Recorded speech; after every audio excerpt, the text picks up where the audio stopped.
Welcome back, everybody. This is Dave Kellogg. I'm joined with Maurice here next to me. We have Zach and Molly across the table. This is episode 25, second of this year. Yep, second episode of this year. 25 total. So if you miss any of those, we are on all the platforms, all the fun ones. If you want to see us, you can find us on YouTube, on Open Stage Media. But we're also now on Apple too, right? So you can listen to it on Apple Podcasts. That's the echo in the room, buddy. I don't know how to do that one, but I do listen to us on Spotify, and that's how I started listening to the other ones that Open Stage does. Okay. And I have really fallen in love with the play that changed my life. That's okay. a fun one. There was one about squirrels that I missed and they were doing it in Burnt Hills or something. Okay. And by the time I heard it, it was like 2 months old, and I was like, I missed it. But at least it's there. You can listen back and pretend like you were there. Maurice, I think what happens is I like people who are excited about what they want to talk about. You know, if someone's talking to you and they're so dreadfully bored, it just takes the life out of them. Hi, I'm David, and It's like half my personality. like real estate. You know, we could talk about real estate, I guess.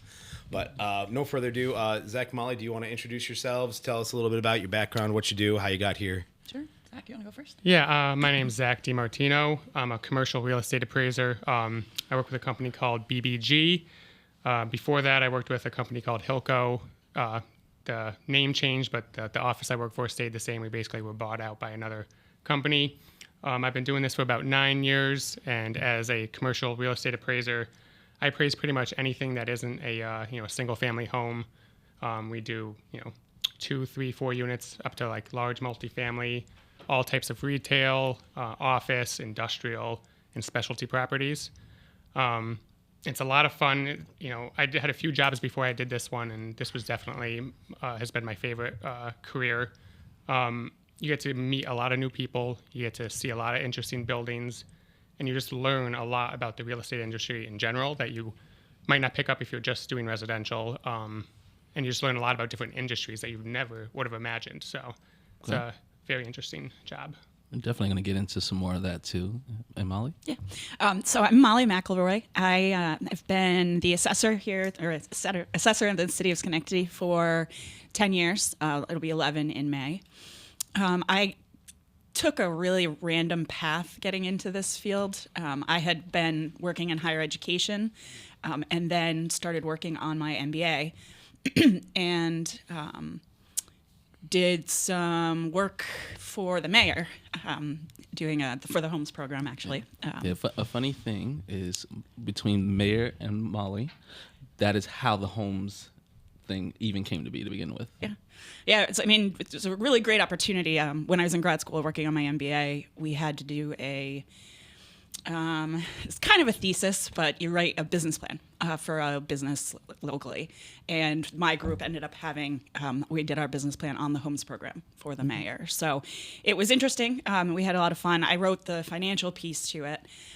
And then as I was looking to graduate, I just casually said to the mayor, is there any chance that, I could stick with it and keep working on this? This is my plan. Let us implement it. Kind of thing. Yeah. That's awesome. Yeah. And so, but when I went in to meet with him, he handed me the assessor job description. So I was like, assessor? What is this? I had no idea, really had no...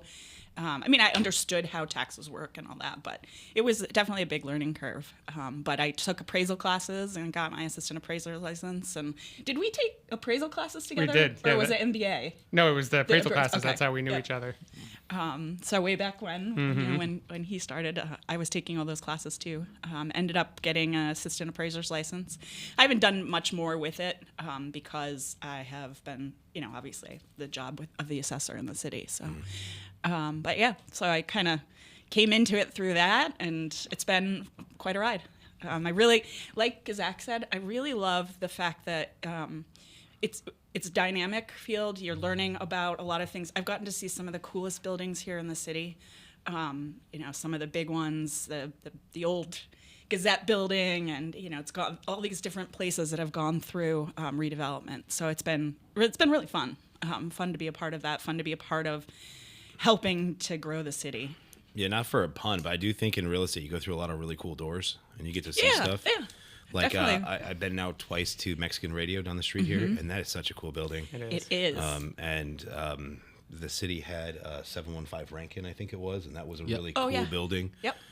I mean, there's just some stuff that sticks out that you just can't get into otherwise. And real estate, no matter how you touch it, as a contractor, or a salesperson, or an appraiser, or as an assessor, or a building inspector, a lot of things that could use more people in the field. So we'll talk about employment here in a little bit.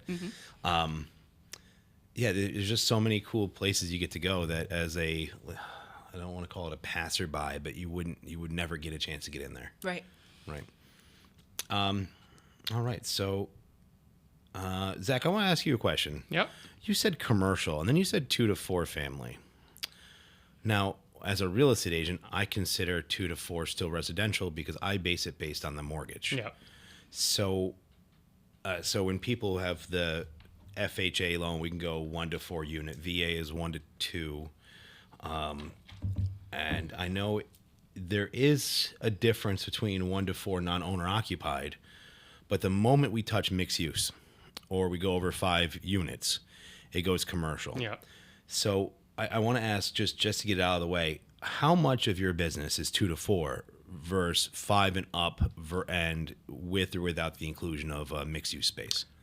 2 to 4 is very little. Most of the time when we're doing 2 to 4, it's student housing, or sometimes we get a portfolio of 10 to 15 properties. Okay. And that's when we get above some dollar thresholds that some certain appraisers can't do, and then it just goes to a commercial loan. Perfect. So lots of times I'll do student housing, and it's 15 2 or 3 unit properties As a portfolio, As a and you're doing portfolio. like a portfolio-wide pro forma. Exactly. Cool. Okay. So for you, the definition isn't based on the use of the property itself. Inherently, it's that plus the overall portfolio. Yeah, like we would never be engaged to appraise a single 2-family unit. Yeah. Perfect.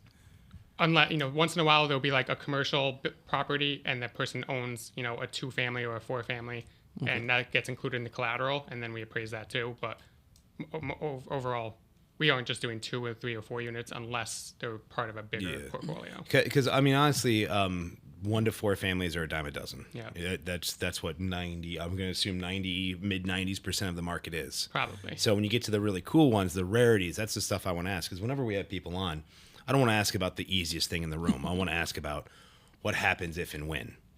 Because that's always more fun to me. So when we talk here today, I want to focus on the weird ones. I want to talk about existing. I want to talk to be to built. I want to talk about a renovation. That's where I want to focus our conversation on, if that's all right. Sure. And Molly, when we were setting this meeting up here, Maurice said, "Hey, let's talk about at some point the assessors union." What did you say, Maurice? So we were diving into the different career opportunities in real estate. And I know for both of you in my brief conversations about it, you both mentioned some really interesting topics around that. So Molly, if you could tell me a bit more about like what kind of opportunities for your professional groups. Sure. Specifically job opportunities and coming up job unfilled openings that might be around the bend, and what kind of trends you're seeing, and what type of people might fit best in that. Sure. So if let's, because I feel like if we could employ 3 or 4 people that might listen to this podcast, I feel like we've done a nice job reaching out Absolutely. to the community. So Absolutely. And quite honestly, it's a good time to be talking about it for us, for assessors in the field, because we have a 6-year contract, so to speak, with the municipalities we're in, and 2025 is a big year for all of that to change. So that's the next reappointment cycle.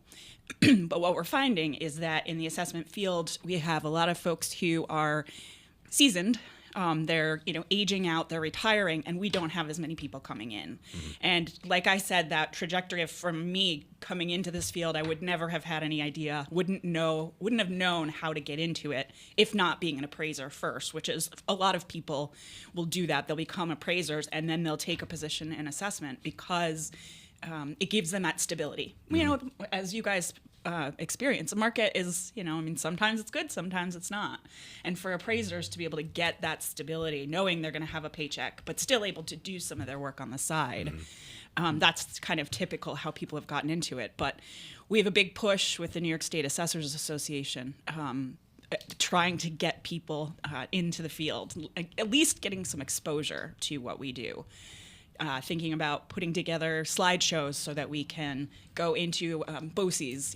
They do workshops with BOCES. We're trying to go into high schools, participation in government classes, to let people know that you think of the typical mayor, director of operations, those kind of things, but not often do you think, assessor, and could I do this? And Yeah, that would be a really cool introduction, because I remember in high school we did 12th grade was a government class. We had to do something with stock markets and municipal bonds and how taxes got paid. But I don't remember ever talking about how to get a job in your local government or what jobs are out there. Yep, and that they're not all elected positions. Yeah, you know. yeah. So Yeah, that's true. That's not I don't think it's really. It depends on the school, obviously. Well, I only went to one high school, so I can only speak to one.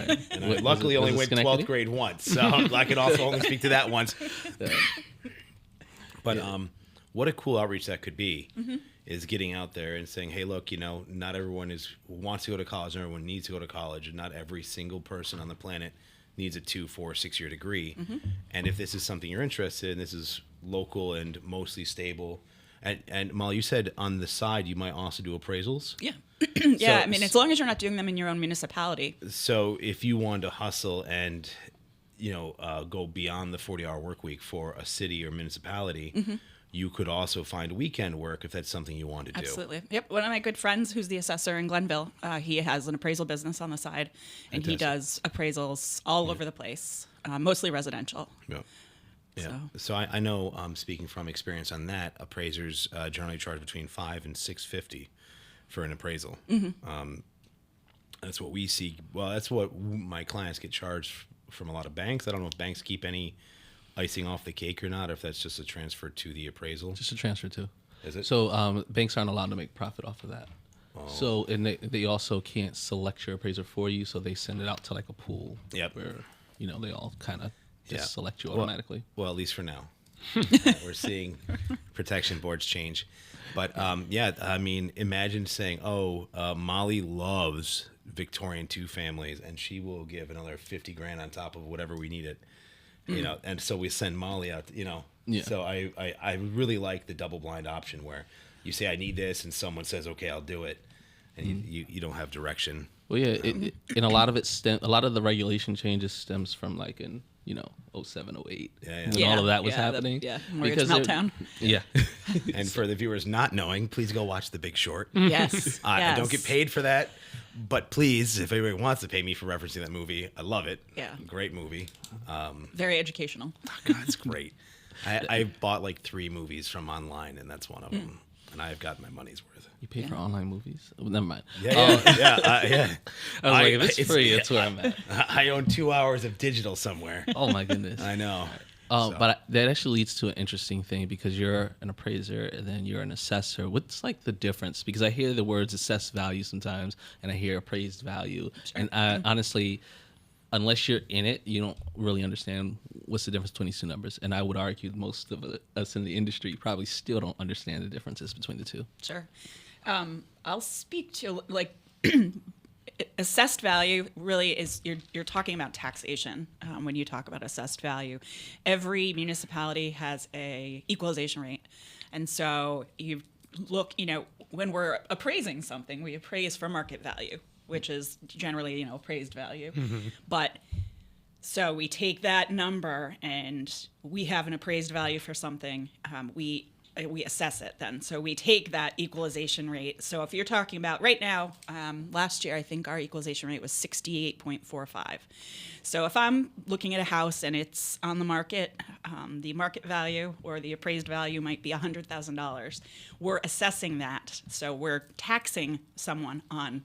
What did I say? The 68%. Yeah, so it's like 68,450. So in my mind, I'm thinking 2/3. So if someone were to say, hey, I see this beautiful 3-family home just redone, and it's at $300,000, and we're going to just guess at 2/3, but it's assessed at 200 or 205, I think I'm only going to pay 205 for it.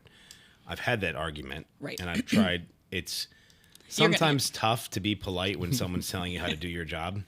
That can be difficult. I'm usually pretty good. But sometimes I say, all right, you win. I'll refer you to another agent. Yeah. Yeah. Well, because it gets frustrating. Yeah, And, this is what we do, right? So there is a difference between assessed and appraised value, but you both come from an appraisal and then work backwards based on the equalization rate. Does that seem about fair? I mean, equalization rate applies more to just the assessment. just Just the the assessment. In a Yeah. perfect world, the equalization rate would be 100% in every municipality. But I'm Make imagining life the easier. reason they've created the equalization rate is because, a sole assessor cannot, keep up on every single property in Sure. the market and have a market value. So, at one point, they do a citywide reevaluation, and you're at 100%. And then going forward, the equalization rate changes to adjust to the current market value.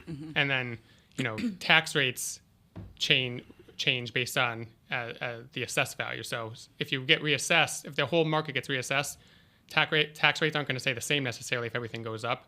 So they have you can explain this better the way the taxes work, but you have a tax base and you have a budget, and that's how you basically determine what the tax rates will be. So to put it in video game terms, you have a need Yep. and a total value, and you basically say, how do I get, what percent does the total value have to be multiplied by to hit the need? Yep.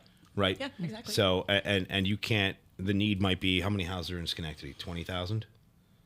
We have 20,000, just about 20,000 parcels. It's not obviously all houses. So let's just say like 18,000 houses or something. Yeah, that's All good. right. Yeah. So we have Reasonable. 18,000 houses, and they all have different size and values, and you can't do 18,000 appraisals a year, No. right? So Right. that's why the assessment floats a little. Yep. Okay. To be polite, I know No, I'm that's not using fair. the right words, but You're fine. we have a total value of a basket, and we have a multiplication factor, and that changes based on the need. Yep. How often does the need change? The budget, does that change every year? Yeah. Yep. How often does it go down? Well, we were doing really well. I think it. I hate to say this because I feel like this is such an overused line, but COVID changed everything. Sure. I think we were really headed in a good direction financially. While minimal, taxes were going down, and the budget, we were able to cut from the budget, but it's becoming increasingly difficult. When we rely on some of that ARPA funding for some things in our budget, and now we don't have that funding, so it's like, we've got to make up the difference somehow, and that's why tax rates end up going up. Well, we brought up the Homes Department that you and the mayor, Molly, and the mayor here worked to put together and make it happen. Maurice is part of it. He's here. Yeah, I mean, that was definitely Gary's baby. No. My position is home ownership coordinator. Home ownership coordinator. Yeah. Every time, let's say every year we sell 100 buildings. Let's be generous, and we sell 100 buildings, and 95% of those get put back on the tax rolls. How big of a help is 95 buildings being from garbage and a drain on the system to being renovated and turned into a boon? Like, how helpful is 95 buildings a year for Schenectady? It's great. The more houses we can get back on the tax rolls, that spreads that tax burden out among folks. So you're not seeing your taxes as high. Yeah.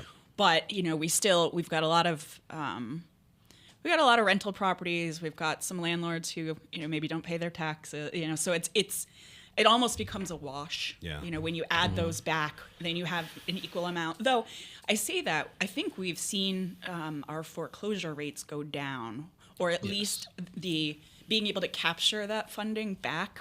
People who are maybe not wanting to as quick have their house foreclosed on, so they're actually paying. So that rate is going up. Yeah.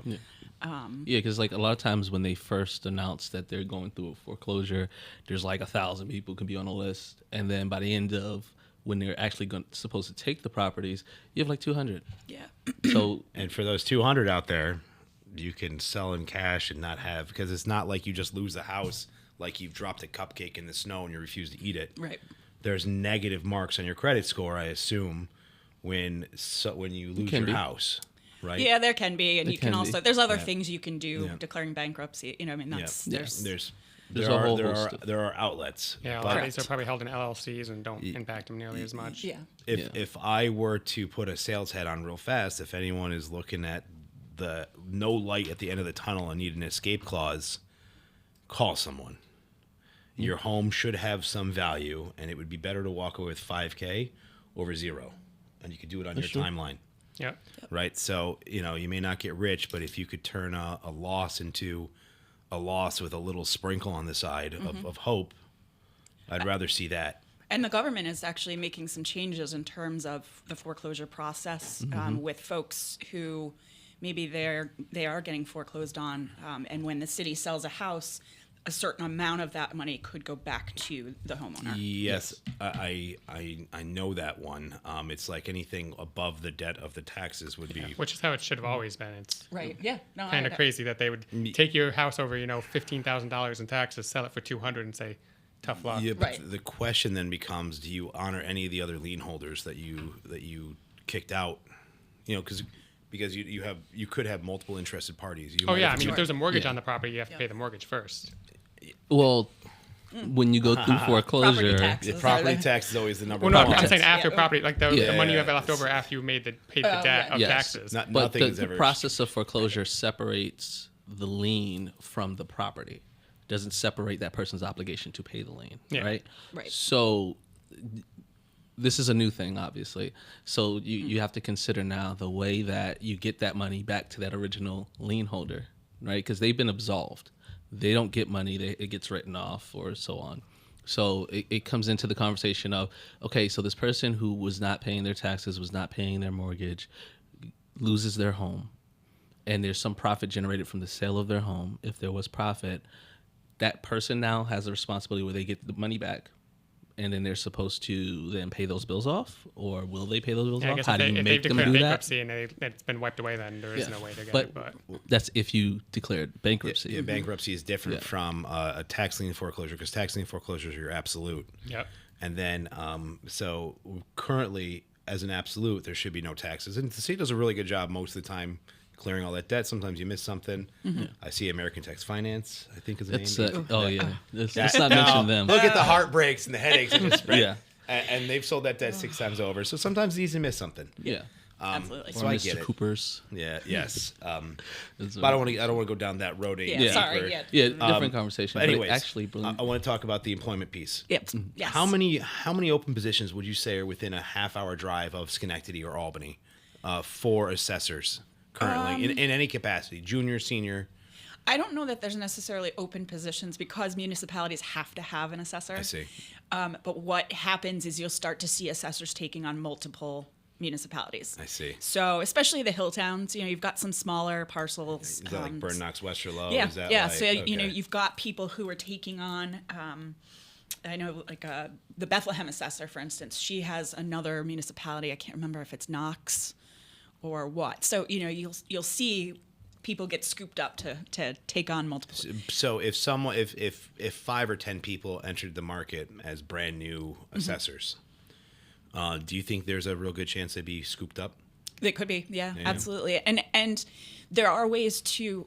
So the state has a sort of a system for the number of years you have to spend doing the work, depending on your education level. So you could have somebody who is coming right out of high school who has the opportunity to go into a position in an assessment office, work towards becoming an assessor, but like learning the trade, learning the practice while they're there. Nearly an apprenticeship almost. Yeah, You're yeah, saying and that. that's exactly what we're going for as like thinking about how can we pull people in, Yeah. get them exposure to the work that we do.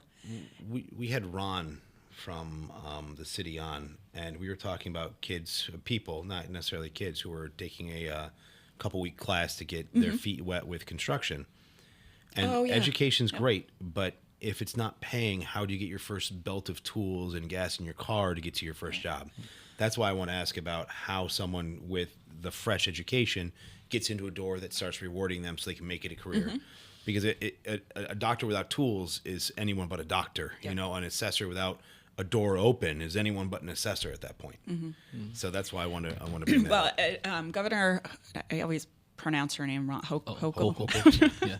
Yeah. There's actually money in the budget for helping to.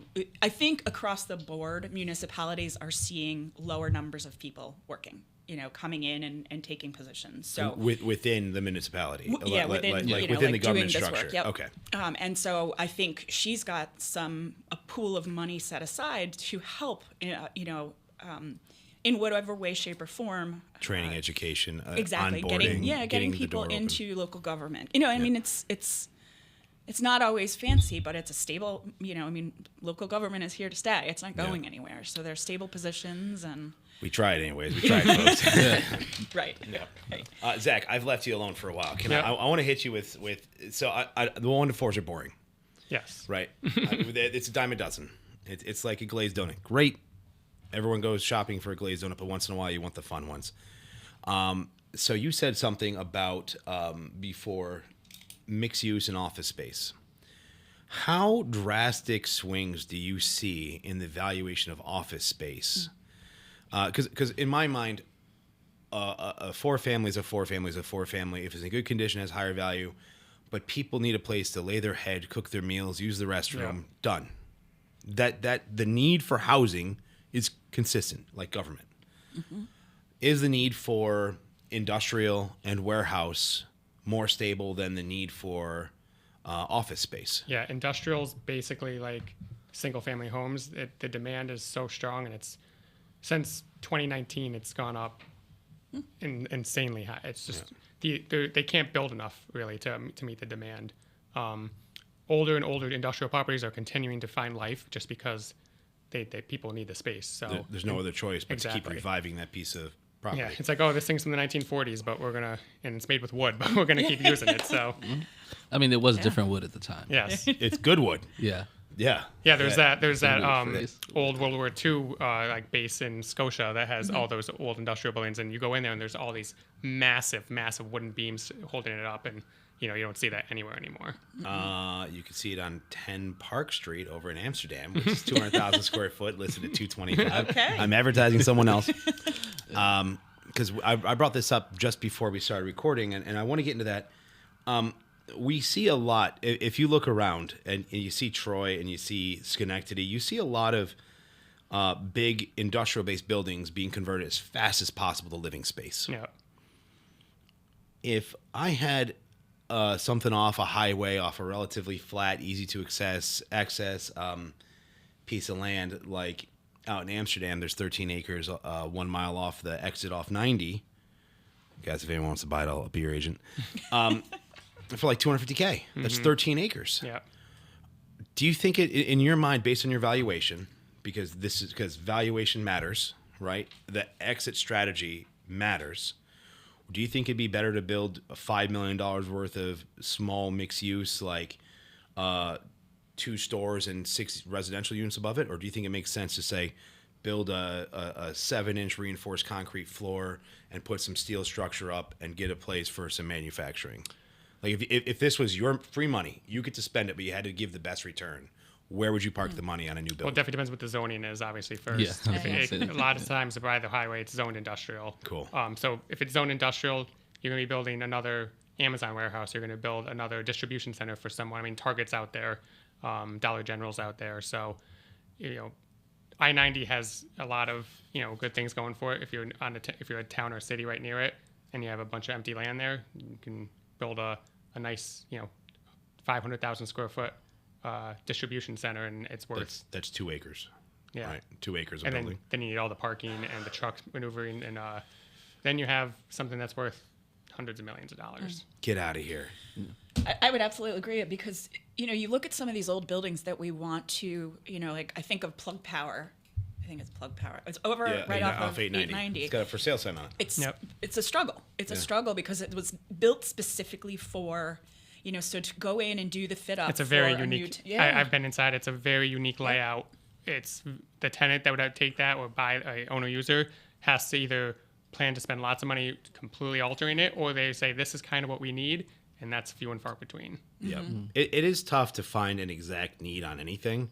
I mean, even when you find houses, people go into a house that might be brand new and be like, well, I really love the tub, but my parents are going to move in and we have mobility issues coming up. So even a brand new renovated house that's perfect in every way may not fit the needs of the buyer. So I can completely appreciate where you say, hey, there's some really cool buildings kicking around, but they're in such a niche microcosm of how it's set up. Sometimes walking into a big, boring concrete jungle is better than walking into a place with rooms and corridors. Yes. Because you can then divvy up the way you want to. Yeah, a large distribution warehouse that's completely empty inside can be, used for almost anything. Yeah. And then in 30 years, when we need more housing, we'll just build levels inside Exactly. and turn it back into housing. Well, I mean, think about we talk about having a casino here in the city, and the valuation of that. Really, what makes a casino a casino? It's the personal property. Well, I would say it would be how often people come in and lose their shirt brings the value in. Yes, but if The you slot if machines, you take table that games, all structure, that. Yeah. it's just a building. It's Yeah. just Yeah. a big open space at Yeah. the end of the day, because the gaming, doesn't really have much value. Yeah. It creates the value. It is what it Yeah, for the the use of the casino, but structure. It's a going concern, which is Yes, something yeah. that, as an assessor, she can't really take into consideration. correct. Yeah. So that makes sense. we value that by cost. That kind of Yeah. leads me to a thought. So, because we're talking about the values and we're touching on a lot of different niche parts, but ultimately, what are the factors that are considered when something is being appraised? It's a big question because it depends what property type you're talking about. Location is always going. Everyone knows location is going to always be a massive factor. Age and condition are the other big things. Depending on what it is, size, apartments, number of units. I think apartments are most predictable because we Yes. can just say, okay, a 2-bedroom brings in this Exactly. much. Apartments are very straightforward, very Yeah. predictable. You have your expenses and you have your revenue. Yeah. I don't want to call it 100-unit boring, but I think what you're about to get into is way more exciting when you say something besides the residential piece. Yeah, when you have retail space, you have, maybe a strip center is nice and easy because they're, 2,000 square foot spaces. They're all relatively simple. You're going to get the same kind of tenants paying the same kind of rents. But then you get a big shopping plaza and it has 3 out parcels, has a restaurant space, it has some office space in it too on the second floor. And that's when you're getting these mixed use commercial properties where you're getting, comps from all different property types. You got to analyze comps, for bank branches, for restaurants, for the inline space. Then you have a Hannaford or a Price Chopper there, so you have to get grocery store leases. Those are the ones that get very complicated. You have a lot of expenses to look at, and then each lease has to be analyzed. Typically, the leases are on what we call triple net, and that's where the tenants pay their share of taxes, their share of the insurance, and the share of the repairs and maintenance, the common area expenses. But no property in upstate New York is ever easy. You get into a shopping center. It's like, oh yeah, this tenant has a deal. They're a gross lease. This guy, he's modified gross. That means they pay over a base year level of taxes, insurance, and CAM. This one's actually a percentage rent, so their rent changes by the month because whatever their sales are, they pay us, or maybe the year if it's a little simpler. So those are when the properties get very, very difficult. You're analyzing multiple different property types, different rents, different lease structures. And then the really interesting ones are going concerns. And that's when you kind of become more of an accountant than an appraiser, and you start analyzing the financials of the business that's operating there. Those are common in like gas stations, car washes. Every once in a while you get a weird one that's not a typical going concern, but the bank requests it, so you analyze their expenses and income. But, there's every different property type is different.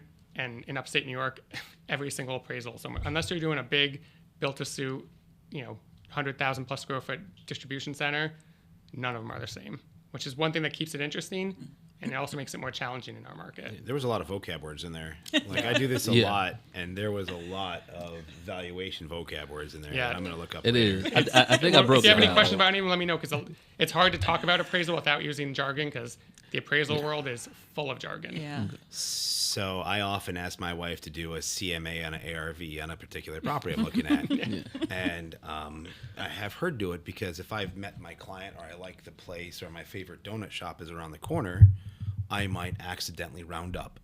So you give that to someone that doesn't care at all what the number is going to be at the end of the day. It's just, hey, this is as logical and black and white as possible.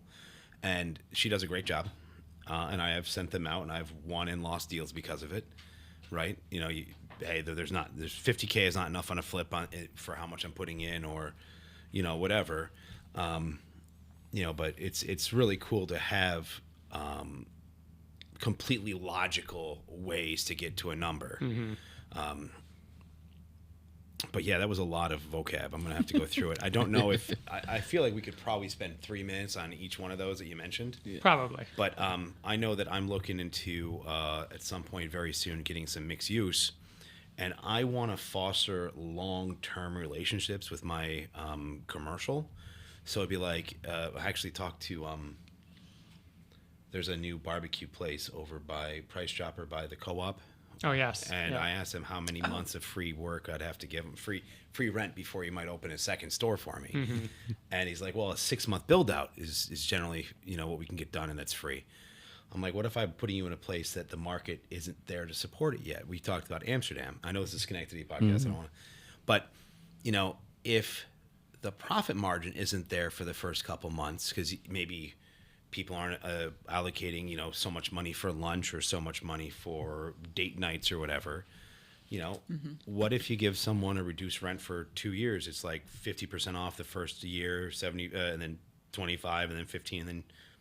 So when you're talking about having 20 commercial places and different lease types and a triple net lease, and then someone else might have more customer base, so they have 10% more than their share, because a Dunkin' Donuts is going to have more wear and tear with a drive-through than maybe a different type of store, right? And having more salt there because you got to keep, you don't want someone driving in the building because they slipped. Well, and then you think about, I've seen some leases when we've the only way that a commercial property owner here in the city can challenge their assessment beyond going through grievance is tax certiorari proceedings. So that's basically they sue us. Can you say that part again? Sure, it's called tax certiorari proceedings. Can you spell certiorari for the listeners? Not me. CERTIORI. Love it. I think Close I enough. I think I murdered IOs that. are very much Latin. Yeah. Right? That's Yeah. IOs Yeah, next to each it's a other. Latin word. Yeah. And it just, I guess I bring that up because, talking about, following up on what Zach said with seeing so many different types of leases, you could have a strip mall where the tenant's been there, one of the tenants has been there for 30 years. And you're looking, it's a challenge because it's not always market rent. Yep. They're paying something that they agreed upon a long time ago. And they just let it ride, baby. And now perhaps they're month to month. They're they're not paying what they should be paying, and so that becomes a challenge. It becomes a challenge for the work that we do, in assessment. For the small residential buyers and sellers out there, there was a beautiful house on Michigan Avenue. It was a 4-family. It was listed for $325 a couple years ago. And the rents were 30 years old, and they wanted 2022 pricing or 2023 pricing. And there was no way to buy that property with tenants in it, except for cash.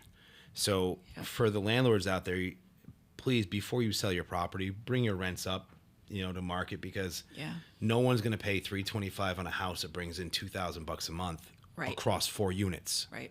$500 per unit You're not going to cover is your going mortgage. to guarantee one thing: evictions. Yeah. Because you can't buy an investment property and lose money. That's not what it's not what investment properties are for. Right. And I tried 3 or 4 different ways to make these work, and the only thing I could make work is give them 50 cents on the dollar for the property, which they weren't willing to take, or shop for a cash buyer who on day one would issue 4 eviction notices. Yep. Right. So if you're looking to take care of your tenants, please, goodness gracious, try to bring rent up so that way the buyer isn't forced to find alternative ways to raise the rent. I mean, so many of these, small multifamily houses, the rents are just so below market.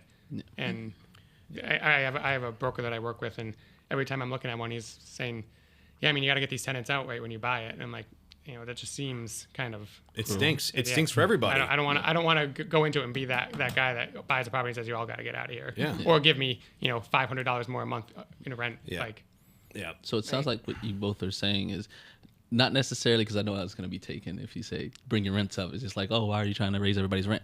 But what you need to do is you need to be considering what your future in that property is going to be. Yeah. That's right. And if you know that you're intending to sell this at some point, Yep. you need to have a very real conversation with your tenants.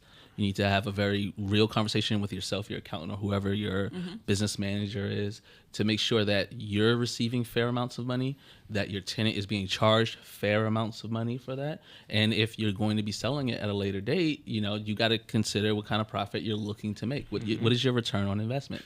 And there's nothing wrong with letting your tenants know in advance. I mean, the reality you of it should. is, You should. Well, there should be a certain percentage it goes up every year so that Exactly. you're not waiting Small amount every year. years. yeah. I mean, especially if you're maintaining the property appropriately so your tenants Mm-hmm. aren't living in squalor. That's the other piece, Right. right, Zach? Is that Yeah. if you haven't raised the rent in 30 years, you may not pay You're the not, building you're in not 30 taking years. care of that building that well Yeah. because Right? you don't have any cash to do it. Your toilets are all either blue or avocado. They're all shoved in a corner. That the tops are all special made. You'll never put a new toilet there, right? And you've got pink or blue tile. That's a 40-year-old or Yep. 50-year-old bathroom, right? So I is. get why you wouldn't raise rent in 30 years. So it's not just one-sided. Landlords need to do their fair share. But if you're selling a property with undervalued units and under-maintained units, stop looking for current market price. Yeah. So, anyways, I don't want to. I mean, the real questions I think that everybody needs to consider for themselves, especially as it relates to value now, because it never occurred to me. Because like as you guys are talking, I'm like, it sounds like there's like 10 to 12 different things that can affect your value, but I never considered your lease actually affecting your value significantly in a lot of those circumstances. So I mean, you could be losing out on your profit in that situation. You could be putting your tenant in a very scary situation when it comes. Yes. I mean, if I'm used to my rent being $500, that means I'm probably spending the difference, right? So when I go out and I'm now looking for a new unit because now, you don't have a choice anymore. So now you need to sell it or you might lose your property. So as a tenant, I'm like, okay, my landlord has to sell. I can't be mad at them. That's their financial situation. But if I've never even taken that into consideration and now I'm looking for, I'm used to paying $500. I'll go up to like maybe $8. I should be able to find something. And the next thing you know, everything's $1,500. It Yeah, is. I can't two believe bedrooms, how- 12 to 15, yeah. depending on condition. Yeah. So I think it's Yeah. definitely something to consider. So it sounds like large parts that come into that appraisal is location, of course.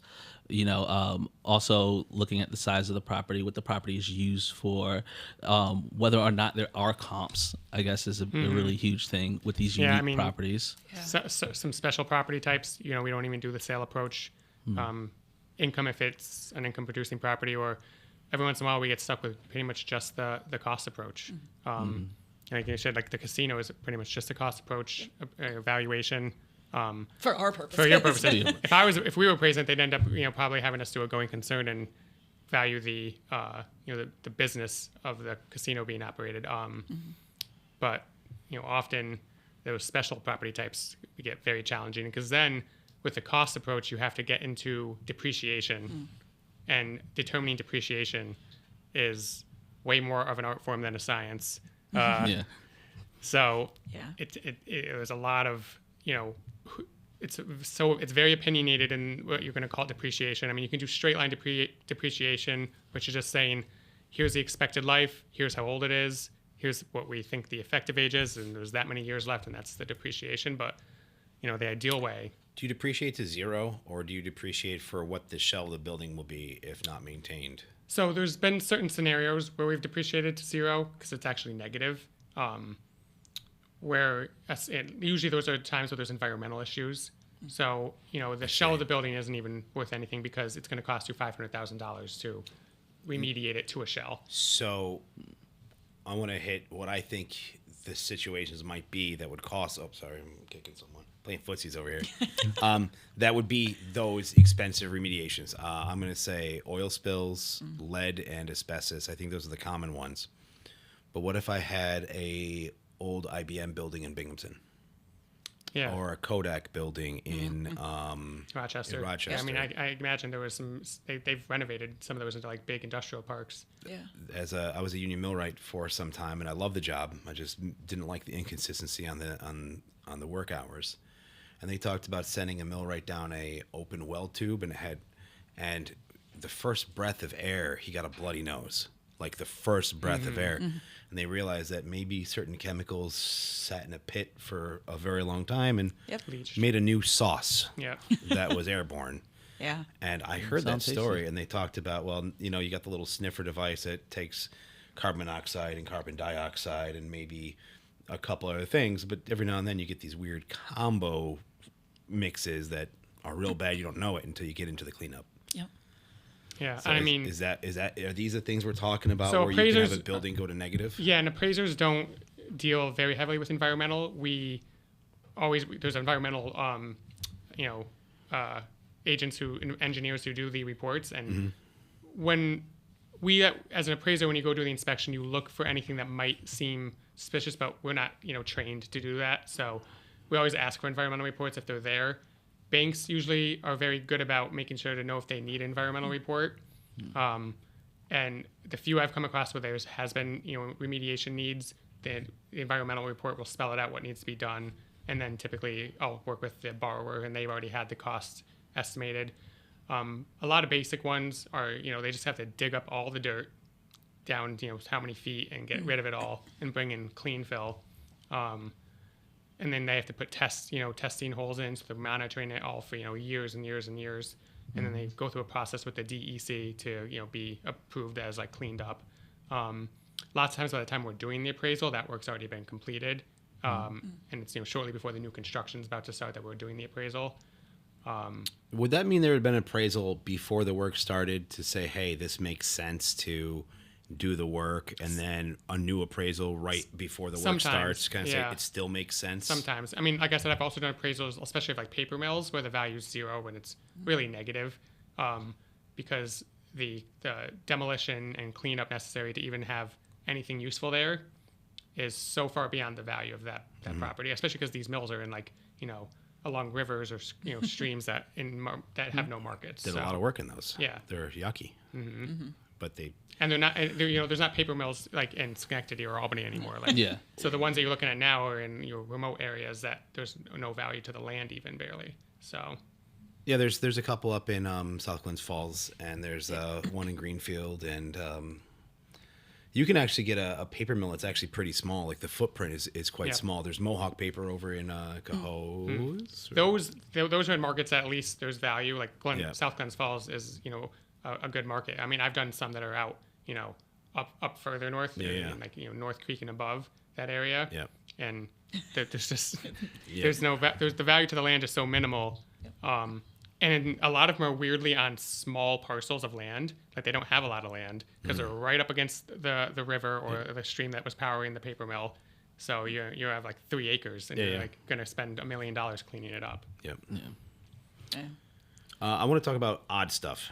I think this goes to both of you, Jill, right? So let's say I was in a market where there wasn't a lot of really high-end housing. I want to go back to housing, but I want to talk, let's say, I don't want to talk about fixing up a 2-family on a block and do 5 of them. I'm talking what happens if you're looking at an old bank or an old factory and you want to get lending and evaluation and like a pro forma based on, let's say 50 units. And at 50 units, you're including like a little cafe or a gym or a pool and a sauna or something like this. So you're not just renovating a house that sits alone. Yeah. You're building your own community, right? Those are very different things, right? Would you agree that a couple 2 families near each other in a place that hasn't been updated would be valued differently than brand new renovation where you can say, look, everyone in this building has a similar income and paying the same kind of amount, and you get more stability because you control all 20 or 50 units and not just, hey, I own one nice house, I have no control over what the neighbors do. Exactly. You'd value those different, right? Yep. Well, and the amenities, some of the amenities that you're talking about, you're going to find in a place like that versus just a straight up 2-family home. Yeah. The nicest house on the street is still only going to go for so much because it's being compared to all the other houses on the street. So that brings up another point on the bell curve. So let's say we bell curve houses, right? Most are going to fit near the middle. Some are going to be super nice. Some are going to be super bad. The super bad, they don't get funding for anyways. It goes cash. So I bought 411 Summit from the city for $3,000. It's the lowest I've gotten. I'm going to try to beat them up for $2,500 one day, but we'll see, right? But then you go so far to the other side of the bell curve, you're like, okay, I can give you this, and maybe the appraiser like, I'll give you a gift of another $10,000 because it's just so pretty. Yeah. But there's a point where it's like, there's nothing I can do to get you the value that, based on income, it makes sense, and based on that you don't have any repairs to do for the next 30 years because everything's brand new. There is a wall. Yes. Right. I mean, you're only going to get so much, even if you have the nicest, 2-family with the units completely renovated. Every house around it's getting $1,000 for their 2-bedroom unit. you're not going to get $3,000 for yours because it's so nice. Because people that can afford $3,000 are going to go stay in that, really nice amenity place. Yeah, or buy a house. Yeah. So I totally agree with that, and I think that's why we can break away from the nicest two-family and valuation. Say, well, if we own the 50 units with amenities, maybe we can break away off that bell curve, because the bell curve considers mostly 2 to 4 families and maybe a couple 8s or whatever. But there's not a lot of 50 units with amenities just popping up. Yeah. So on something like that, I want to hear both your approaches on how to value it for sale and value it for assessment. Well, valuing it for assessment purposes, we're looking at what the market value is. We're looking at those, even if it's a new home, we're looking at some things that are similar around and that's just appraising in general. So there's not much of a difference, but I think the way that you might go about it is going to be very different than, plus it's hard in a city where space is limited. We're not seeing a lot of that. Well, I shouldn't say that. We're seeing a lot more of that than I would have anticipated in terms of the projects up on Summit. The Wedgeway building's getting done. The Wedgeway, the one I can't give an address to. We're talking about picking up here on nearby and trying to go 2 stories up, and we'll be at 50 units. Yeah. So these are questions that are in process of happening and or visibly are happening already. Right. And you talked about the Summit Street. We've hit that one before. Yeah. That's MLB. It's exciting, but we don't really have that much space. But I would look at them as 2-family homes, even though it's going to be a new neighborhood. Yeah. I value it as it is, and that's kind of, and we compare with everything else in the neighborhood. Now mind you, things are going to be new. Yeah. And the challenge right now is that we can't necessarily support. Because we're trying to keep a fair and equitable assessment role, we can't necessarily support a $300,000 sale in Mount Pleasant and say that should be valued at $300,000, because which has been too many of those lately I've seen. Tons, and it's wonderful to see that resurgence of properties, but we just but for your assessment carry purposes, that. We can't carry it. We can't just change it to $300,000 because that's what it sold for, when everything else on the block might be valued at $100,000. It's really tough because I think you need the first 2 sales at the super high end to be cash to prove value. Then you can use that as an appraisal piece for your banking, right? Because if there was a home, let's say they could sell that house, right? And someone was willing to pay $400K for one of those units, or something else, on or off Van Franken. If the bank only appraises for 300 and you're at 400, very few buyers have an extra 100K laying around. Right. So really, your mold breaker, the break and push that bell curve over, often has to be cash, unless there's another magical way to break the bell curve. Right. I think that's what we need to see sometimes. Right. I have an interesting question though. So there are some houses that may not have anything nearby it that's worth much, and then all of a sudden this person sells their house for an exorbitant amount of money. But if I purchase a house, so an investor comes in, he rehabs the house, and maybe they even do it because they know that I'm going to be the buyer, and I happen to need an elevator in like a 2 or 3 family home, right? And it's just because I want an elevator. So obviously I might pay more because I need that elevator. But is that actually a thing that should be fairly considered in the appraiser? That's really super interesting, because I feel like, because if it meets your needs, but it's not common to every other home to have an elevator. Yeah, you wouldn't give it. It'd be a super adequacy is what they call it. Another vocab word. Yeah, another vocab word. I'm right now. Right, super adequacy. Yeah, so it's right. like you said, it's something that is not common, that is not sought after in the market by the typical buyer. Appraisals and even assessment, it's all about what the typical buyer is looking at. So if you do something to your house or to your rental that is not typical, above and beyond, appraisers and assessors will usually give it very little weight, because the typical buyer is not going to value it. They're not going to recognize it in the market. Okay. Especially if I came across a 3-family that had an elevator in it, I just wouldn't even consider it as a comp, because it's just, if I'd have to talk to the person who sold it. If you were the broker who sold it, and be like, oh yeah, Maurice, needed this elevator. He was willing to pay the $50,000 it cost to install this elevator. then okay, that's not even an arm's length market transaction. That was a buyer specifically Super for that interesting. who agreed to pay the extra money. What I could do is then take that sale and deduct $50,000 off of it as an adjustment and say, okay, here's what the market value would be if it didn't have that elevator in it. And Can you adjust the other way? Say, hey, a 3 families or 3 families or 3 family. This is the income approach. This is a condition approach. This is a sale price approach. These are all within 5 or 10 grand. He needs an elevator. This one has it. He doesn't have $50K out of pocket to pay the difference. Can he buy? Can you evaluate this as a 3 family, then add $50K? Because in this case, the home is worthless without the elevator. yeah, Can I we mean, adjust the other direction? if you had, what you would need is you'd get like a budget from a contractor or somebody who's going to install that elevator. Yeah. And you'd say, okay, here's the estimated cost to install the elevator. Yep. You just add it in as an expenditure after the sale. And in fact, we have a scenario like that here in the city. A gentleman.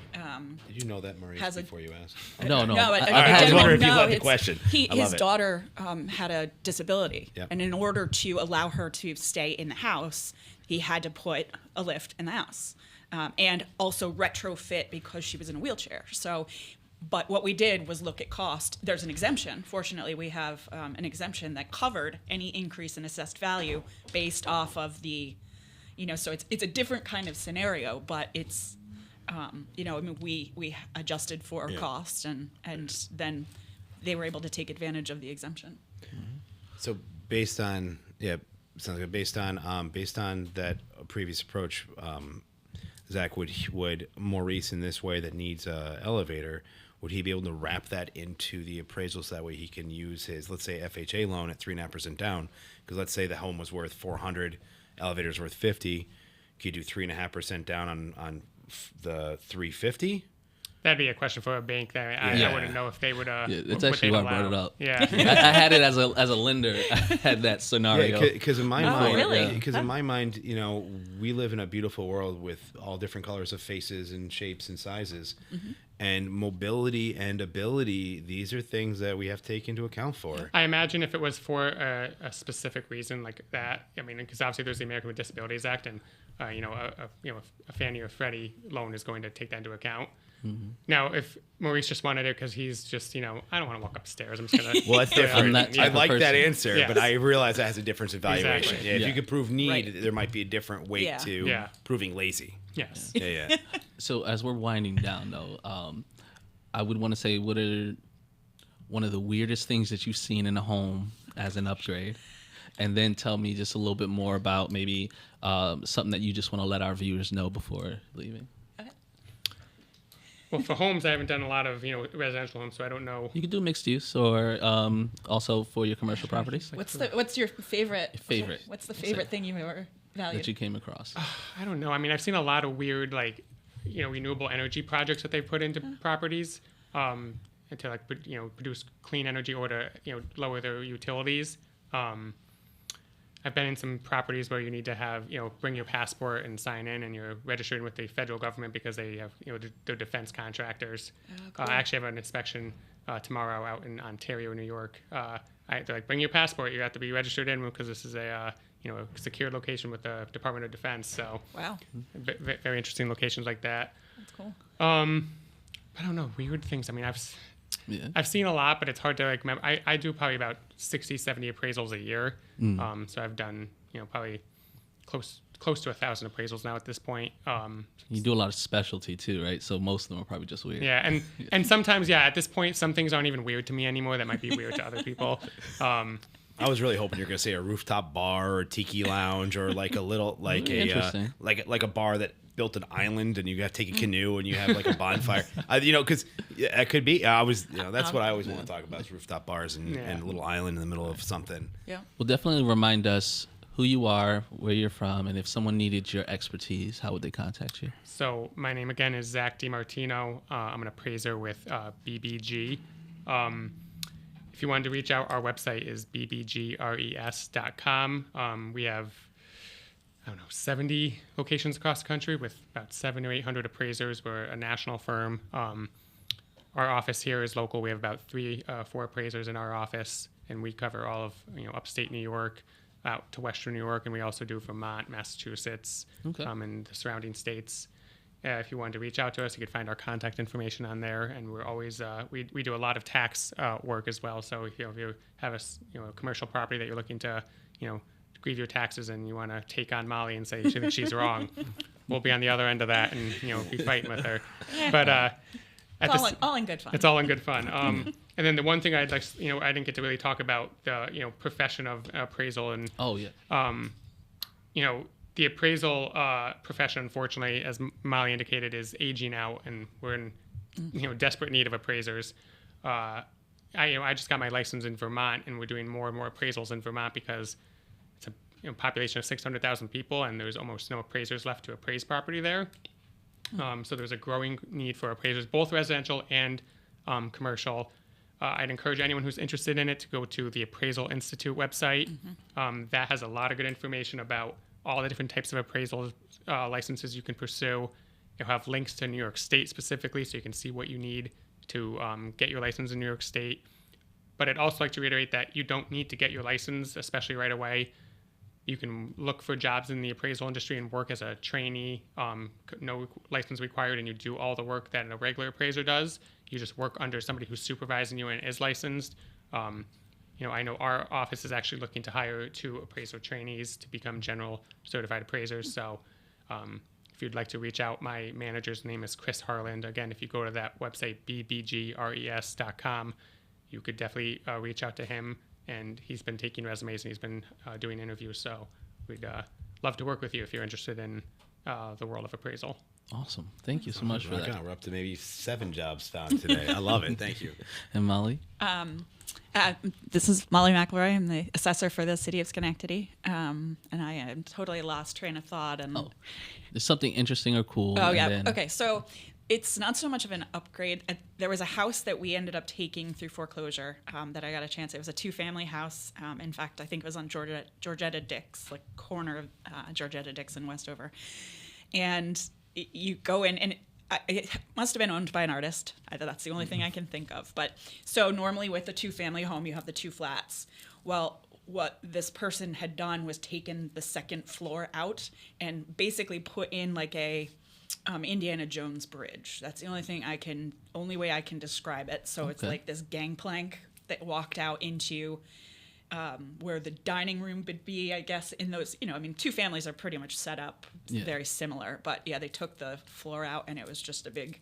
Are they going to tell me someone was painting the chapel? Well, I have pictures and it was the most odd thing. Like in one of the rooms, it looked like there were egg cartons up on the ceiling. It was like this kind of so I don't know if it was soundproof or what. Maybe they were recording an Indiana Jones. It could very well have been, but it was just such an odd thing.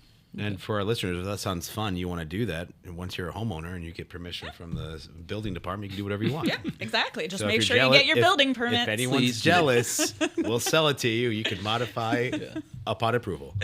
Yeah, so it's just neat being able to see all these different types of real estate is just really it's been really fun. And anything else you want to add on if someone needs to reach out? Oh, yes. And as well as if there are any specific ways for them to engage for opportunities for positions in your type of office. I would suggest folks, anybody who's interested or might be interested, walk into your assessment office and talk to your assessor.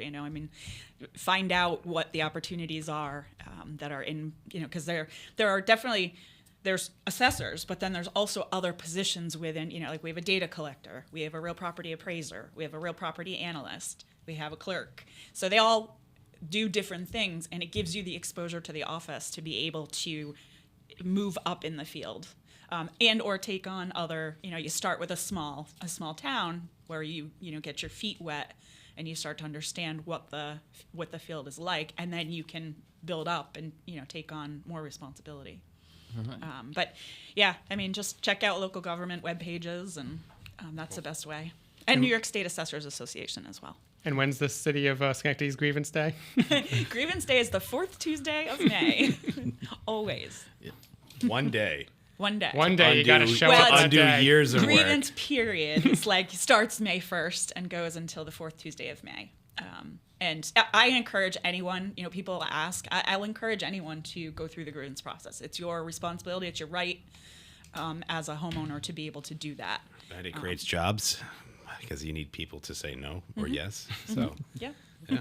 No, I love it. Hey, guys, I really appreciate both your time here today. And you've given me a lot to think about. Hopefully our audience, growing every day, I hope, tell your friends, will continue to listen and refer. And maybe we can, if anyone does apply for any of these jobs, please let us know that you saw this on the Homes Podcast. I would love to hear that feedback. Yeah, definitely reach out. I mean, I can be found on the City of Schenectady website. So if anyone's interested in the possibility and how to get into, I'm more than happy to chat. Cool.